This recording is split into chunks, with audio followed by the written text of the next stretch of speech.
My dear brothers and sisters, we thank the Lord for bringing us to this third and final celebration of the Paschal Triduum. At sana po ay okay pa kayo dyan. Kasi nangangalahati pa lang po tayo. Ay, wag po kayong tumawa, seryoso po ako. The Easter Vigil has 4 parts. The first part is the service of the light, which we did at the beginning of our celebration. The second part is the liturgy of the Word. Nandyan pa lang po tayo ngayon. After my homily, we will have the liturgy of baptism, and we will joyfully receive into the Catholic Church through the sacraments of initiation, one of our brothers. And finally, we will have the liturgy of the Eucharist. Kaya seryoso po akong nangangalahati pa lang tayo. Sa mga nakatayo po, konting pasensya pa. And so we rejoice this night because tonight we proclaim that Jesus, who suffered, who was crucified on the cross, who died and was buried, did not remain dead. He did not remain in the tomb. Today we declare that Jesus is truly risen. And so we sing, Alleluia. Kaya batiin po natin ang bawat isa ng Happy Easter. At sabihin po natin ng malakas, the Lord is risen, Alleluia. The Lord is risen, Alleluia. O, palakpakan po natin ang ating Panginoon.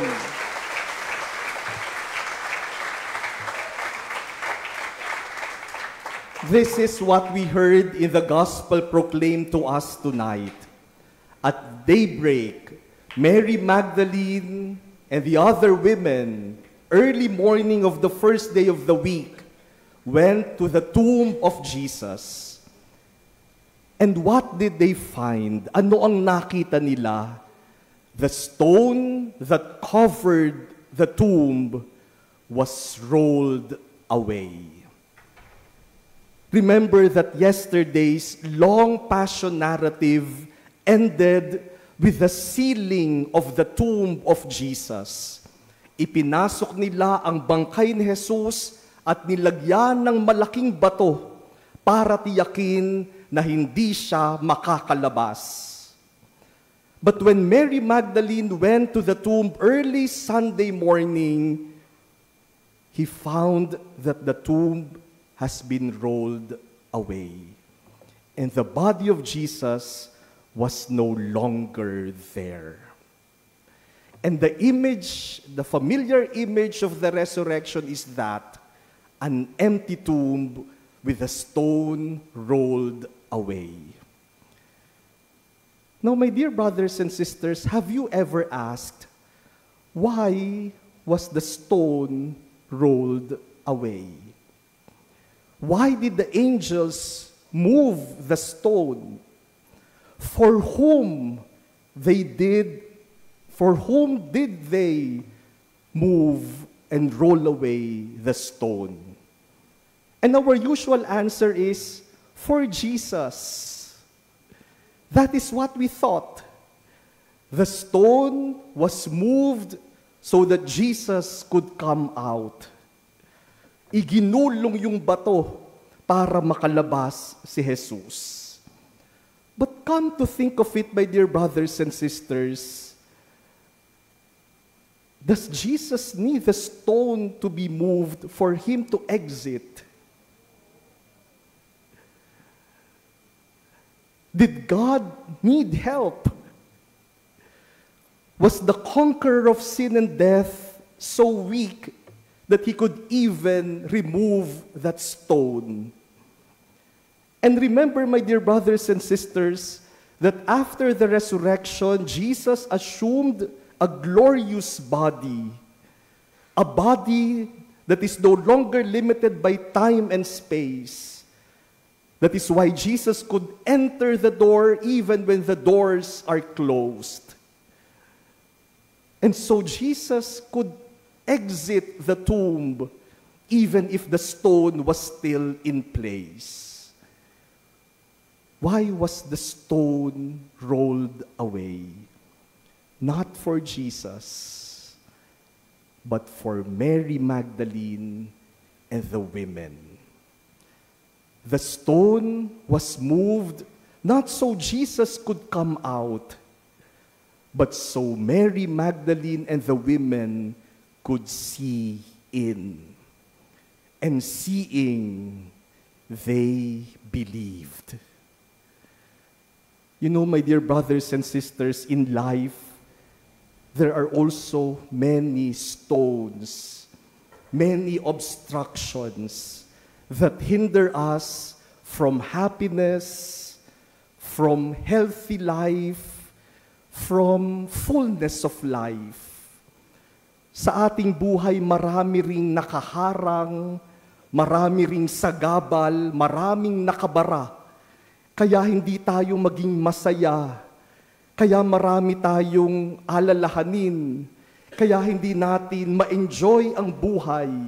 Kaya hindi natin matamo ang kaganapan ng ating buhay. Marami kasing haharang-harang dyan. Pwedeng yung mga problema nakaharang.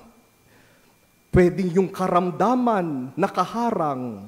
Minsan literal na mga bato. Bato sa kung saang-saang bahagi ng katawan. Tumor sa kung saang-saang bahagi ng katawan. Nakaharang para tayo mabuhay ng lubos. Minsan yung mga nakaharang dyan, relationships. O kaya ibang tao. O kaya masamang ugali natin.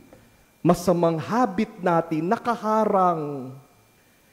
Today, as we celebrate the resurrection, God gives us the assurance that God can move away those stones.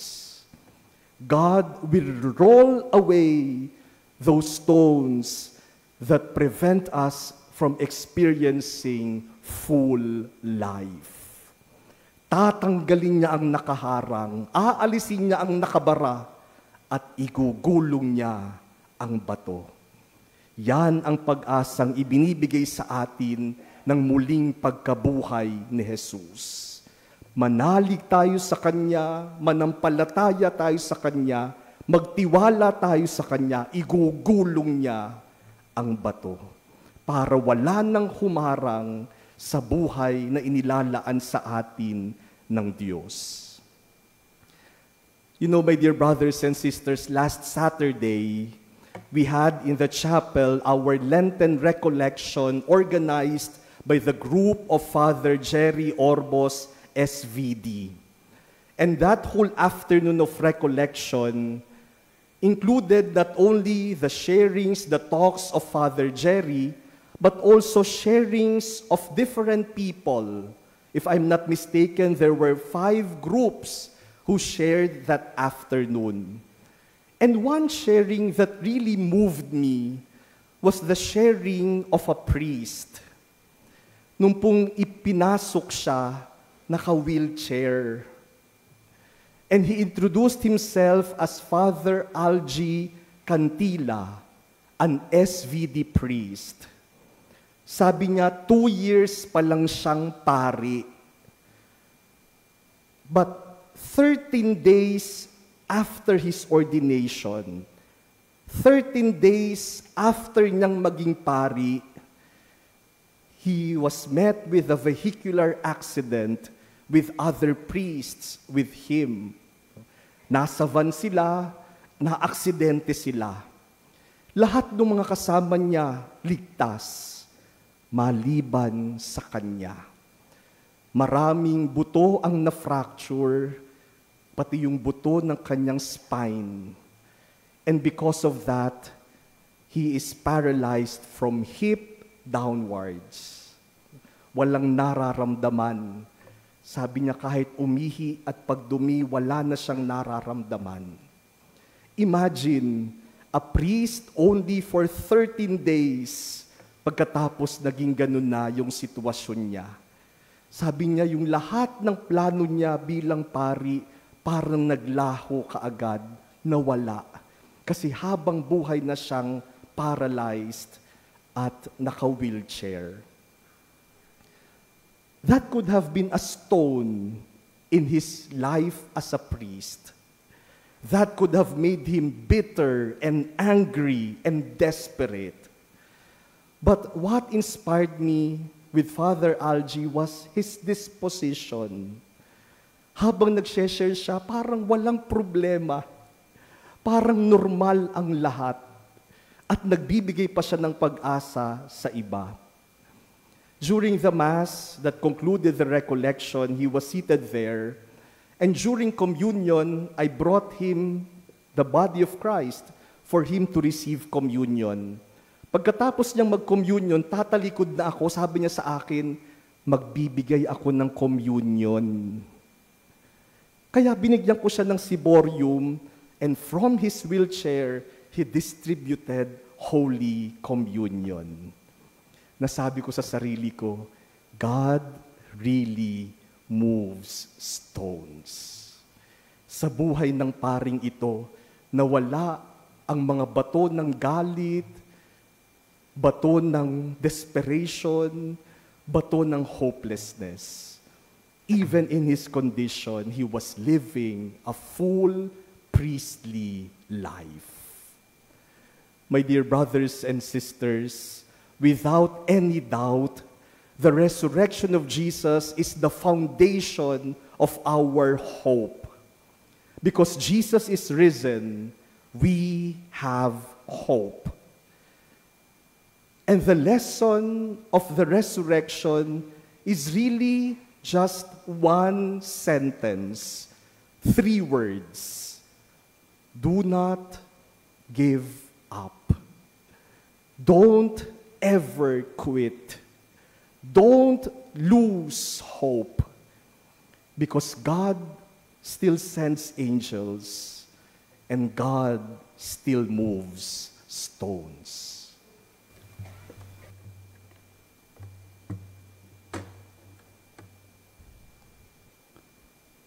The Lord be with you. And with your spirit. A reading from the Holy Gospel according to Luke. Glory to you, O Lord.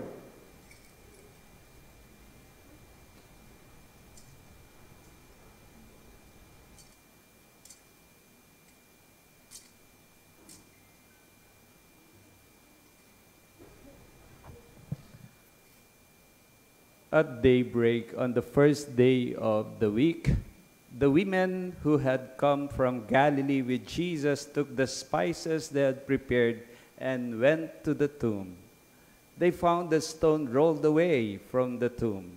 But when they entered, they did not find the body of the Lord Jesus. While they were puzzling over this, behold, 2 men in dazzling garments appeared to them. They were terrified and bowed their faces to the ground. They said to them, "Why do you seek the living one among the dead? He is not here, but he has been raised. Remember what he said to you while he was still in Galilee, that the Son of Man must be handed over to sinners and be crucified and rise on the 3rd day." And they remembered his word. Then they returned from the tomb and announced all these things to the 11 and to all the others. The women were Mary Magdalene, Joanna, and Mary, the mother of James. The others who accompanied them also told this to the apostles.